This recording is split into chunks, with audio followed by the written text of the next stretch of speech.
है, किस समस्या को लेकर आज आप सभी अतिथि बंधु इस संकुल नजीराबाद में आज एकत्रित हुए हैं? क्या समस्या है सर? हमारी ये समस्या है, मैं आज़ाद स्कूल अतिथि शिक्षक संघ जिला अध्यक्ष भोपाल लखपत सिंह गुर्जर जी। शासन ने बजट हमारा पूरा अगस्त, सितंबर और अक्टूबर 3 महीने का फिक्स करके दिया है। जैसा कि पूर्व मुख्यमंत्री शिवराज सिंह चौहान जी, माननीय मुख्यमंत्री जी ने घोषणा की थी कि आपको पूरा पीरियड के हिसाब से मानदेय ना देकर महीने के हिसाब से मानदेय दिया जाएगा।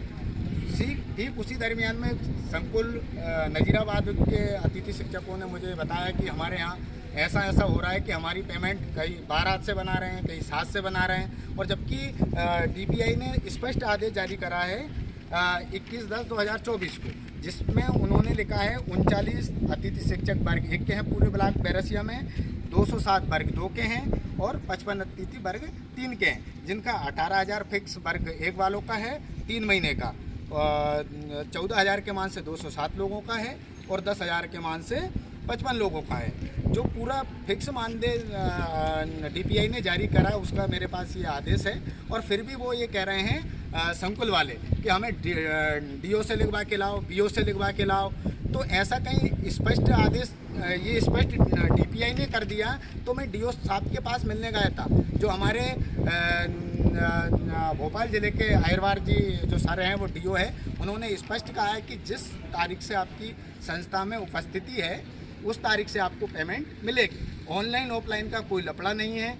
ऑनलाइन तकनीकी समस्या थी, अगर आपके प्रभारी लिख के देते हैं कि तकनीकी समस्या के कारण आपका नाम 7 तारीख से चढ़ा है, आपका नाम 12 तारीख से चढ़ा है, आपका नाम 5 तारीख को चढ़ा है, उससे कोई दिक्कत नहीं। आपने संस्था में काम 1 अगस्त से किया है तो पेमेंट भी 1 अगस्त से ही मिलेगी। इसका मैंने कहा सर आप एक ऐसा आदेश जारी कर दीजिए कि जिससे स्पष्ट हो। उन्होंने कहा मैं इससे स्पष्ट क्या कर सकता हूँ, डीपीआई ने बहुत स्पष्ट आदेश जारी करा है। मैं 2012 से अतिथि शिक्षक मैं पढ़ा रहा हूँ, ऐसा आदेश पहली बार आया है जिसमें स्पष्ट लिखा हो कि वर्ग 1 के सिर्फ 39 लोगों को ही पेमेंट की जाएगी, वर्ग 2 के 207 लोगों को ही पेमेंट की जाएगी, वर्ग 3 के 55 लोगों को पेमेंट की जाएगी। इससे और ये मानदेय सिर्फ और सिर्फ इन्हीं लोगों के लिए है, ना कि पिछले सत्र के जो रह गए उनके लिए है, ना कि अगले जो आ रहे हैं उनके लिए है। उसके पास पहले से डाटा पहुंच गया था, कुछ लोग अभी ज्वाइन हो रहे हैं, उनका पेमेंट भी अभी से बनाने की कोशिश कर रहे हैं।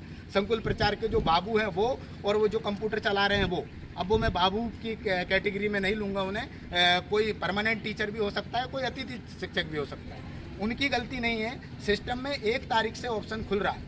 अगर डीपीआई को ये पता है कि आपकी 12 तारीख से ज्वाइनिंग है तो 12 तारीख को उसको लॉक कर देना चाहिए था।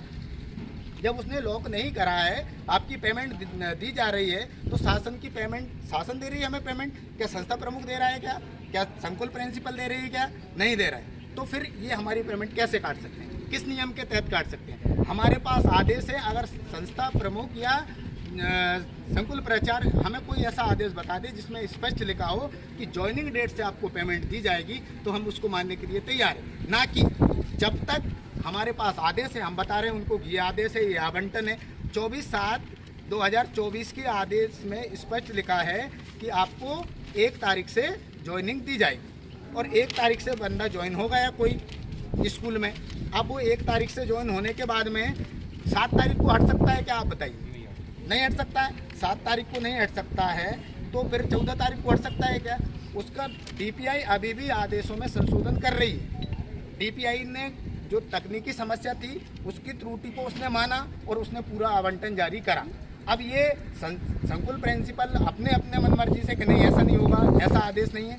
ये जो 24/7/2024 के आदेश में स्पष्ट लिखा है कि 1/8/2024 से 7/8/2024 तक आपको ज्वाइनिंग कराना है। जब बंदा 1 तारीख को स्कूल चला गया, 1 तारीख से वो साइन करने लगा, तो उसकी अनुपस्थिति किस आधार पर अमान्य की जा सकती है? उसकी उपस्थिति को अमान्य कैसे कर सकती है? उसकी अनुपस्थिति को कैसे मान सकते हैं? शब्दों में आपसे पूछूंगा, आप क्या चाहते हैं? हम ये चाहते हैं कि सभी भोपाल जिले के नहीं दूसरे जिलों में मिल रहा है, दूसरे जिलों में पूरा 1 अगस्त से पेमेंट मिलता है आपको 1 महीने का। वर्ग 1 वाले को 18,000, वर्ग 2 वाले को 14,000 और वर्ग 3 वाले को 10,000 फिक्स मानदेय। मैडम आपसे पूछना चाहूँगा, क्या चाहेंगी आप, क्या आपके साथ अन्याय हो रहा है, किस लिए आप यहाँ पर एकत्रित हुए? अन्याय हो रहा है, क्या हो रहा है? सभी को जब एक तारीख से पेमेंट मिलना चाहिए। तो कब से बनाने का बोल रहे हैं ये लोग पेमेंट? इसकी जब से ज्वाइनिंग की है तभी से बना रहे हैं। आप कब से ज्वाइनिंग? ज्वाइनिंग 24 को की है। सर क्या कहेंगे आप, किस लिए आप एकत्रित हुए, क्या चाहते हैं आप? अतिथि शिक्षक आवंटन जो मध्य प्रदेश सरकार ने माननीय पूर्व मुख्यमंत्री जी ने इस तरह से वर्ग 1 का 18,000, वर्ग 2 का 14,000, वर्ग 3 का 10,000 रुपये आवंटन दिया। माननीय लोक शिक्षक संचालनालय ने उसका आवंटन आदेश भी जारी कर दिया। जैसे हमारे बड़े कम भाई- शब्दों में आप बताएं क्या चाहते हैं आप? हम चाहते हैं कि सभी अतिथियों की तनख्वाह 1 अगस्त से बनाएं। और अभी क्या मना कर रहे हैं ये लोग ये व्यवस्था बनाने का? अभी तो ऐसा जैसा कि सुनने में आ रहा है, क्योंकि मैं भी अभी 22 तारीख को ज्वाइन हुआ हूँ, तो मेरे को पूरा मामला मेरी जानकारी में नहीं है। लेकिन जिस तरह से अपन सब इकट्ठा हुए हैं तो मुझे लग रहा है कि वो सबका 1 अगस्त से ही बनाया जाए। सर आपकी संज्ञान में क्या है, किस लिए आप यहाँ पर एकत्रित हुए, क्या चाहते हैं आप? हम लोग ये चाहते हैं कि हमारा जो है कि वेतन 1 तारीख से होना चाहिए। चलिए ठीक है। एक वाइट इंजोन है सर, क्या कहेंगे सर आप इस विषय में? ऐसा है कि देखो पहले तो पोतन मान दे में कार्य करते हैं, उसके ऊपर से अतिथि क्या है, कोई लोहे के तो बने नहीं, छुट्टियाँ मिलती नहीं, उसमें तो पूरा वेतन भी नहीं मिल पा रहा है। बताइए जब मान दे तो 50-50, 200 भोपाल से व्यक्ति आ रहा है, कोई बेरसिया से आ रहा है, कोई नरसिंहपुर से आ रहा है, तो ये बताइए कि उनका खर्चा चलेगा कैसे? कैसे खर्चा चल पाएगा? आप हर महीने अगर इस तरह अगर वेतन काटोगे हर वर्ष और हर वर्ष, वैसे गर्मियों की छुट्टियों को काट देते हैं।